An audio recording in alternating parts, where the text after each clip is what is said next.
అందరికీ నమస్కారం. ఆంధ్ర రాజధాని ప్రాపర్టీస్కి స్వాగతం. సో ఎవరైతే విజయవాడ సిటీ కార్పొరేషన్ లిమిట్స్లో సౌత్ ఈస్ట్ కార్నర్లో G+1 హౌస్ కోసం చూస్తున్నారా, అయితే ఈ ప్రాపర్టీ మీకోసమేనండి. మొత్తంగా 133 గజాలలో ఓనుగా దగ్గరుండి కట్టించుకున్న హౌస్ అనమాట. ఇది స్ట్రక్చర్ పరంగా చాలా స్ట్రాంగ్గా ఉందండి. సో ప్రాపర్టీకి సంబంధించిన పూర్తి వివరాలు అనేది ఈ వీడియోలో డీటెయిల్డ్గా తెలియజేస్తాను. ఈ వీడియోని ఎక్కడ స్కిప్ చేయకుండా చివరి వరకు చూడండి. ఇలాంటి మంచి ప్రాపర్టీలు మీరు మిస్ కాకుండా ఉండాలనుకుంటే ఛానల్ని సబ్స్క్రైబ్ చేసుకున్న ప్రతి ఒక్కళ్ళు కూడా బెల్ సింబల్ని యాక్టివ్ చేసుకోండి. అలాగే ఈ ప్రాపర్టీ మీకు నచ్చితే కనుక తప్పకుండా లైక్ చేయండి, సబ్స్క్రైబ్ చేయండి, మీ ఫ్రెండ్స్ అండ్ ఫ్యామిలీ మెంబర్స్కి షేర్ చేయండి. సో ఈరోజు మనం మాట్లాడుకునే ప్రాపర్టీ అనేది విజయవాడ మెయిన్ బస్ స్టాండ్కి రైల్వే స్టేషన్కి సుమారుగా 5 కిలోమీటర్ల దూరంలో అజిత్ సింగ్ నగర్ ప్రైమ్ లొకేషన్లో ఈ ప్రాపర్టీ అయితే సేల్కి వచ్చిందండి.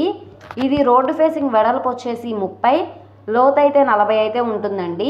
మొత్తంగా 133 గజాలలో ఓనుగా దగ్గరుండి కట్టించుకున్న హౌస్ అనమాట. ఇది ఓల్డ్ బిల్డింగ్ అయినా సరే స్ట్రక్చర్ పరంగా చాలా స్ట్రాంగ్గా ఉందండి.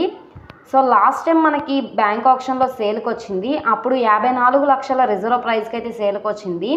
అప్పటికంటే ఇప్పుడు రేట్ అనేది బాగా తగ్గిందనమాట.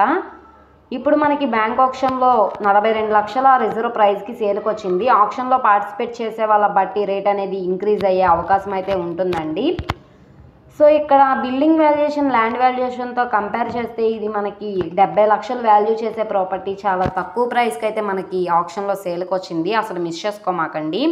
ఈ ప్రాపర్టీ మీకు కావాలనుకుంటే స్క్రీన్ మీద కనబడుతున్న మా కాంటాక్ట్ నెంబర్ని సంప్రదించి లైవ్లో విజిట్ చేయొచ్చండి. అలాగే ఈ వీడియో నచ్చితే ఛానల్ని సబ్స్క్రైబ్ చేసుకోండి. మీరు మా ఫేస్బుక్, ఇన్స్టాగ్రామ్ను కూడా ఫాలో అవుతూ ఉండండి. వాటిల్లో కూడా మేము ప్రాపర్టీస్ అనేవి అప్లోడ్ చేస్తున్నాం. వాటి లింక్స్ అనేవి కింద డిస్క్రిప్షన్లో ఇస్తాను. ఓకే అండి, థ్యాంక్ యూ.